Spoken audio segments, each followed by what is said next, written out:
Renee McNeil. I'm currently a sophomore at Tuskegee University majoring in social work. Today I'll be talking to you about my Louisiana Slave Database project. This project, it was developed simply to let us better understand SPSS for Social Work 300. The Louisiana Slave Database was developed by Gwendolyn Hall.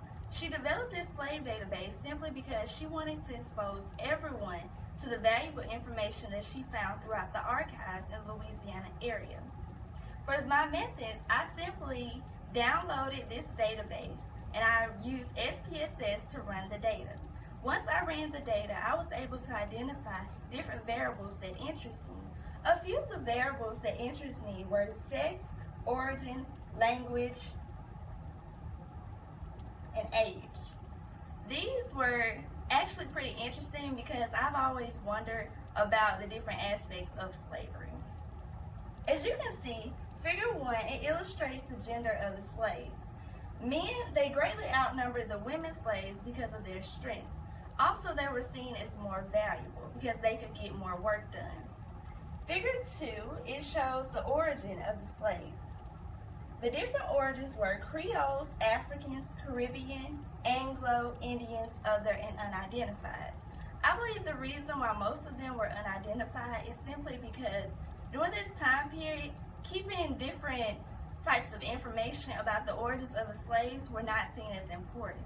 The only important factor was them completing the work.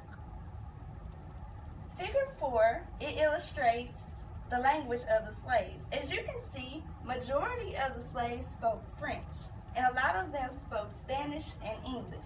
This made it difficult for them to communicate with one another. They were not able to fully interact because the languages were different. In conclusion, the Louisiana Slave Database, it was an amazing learning experience.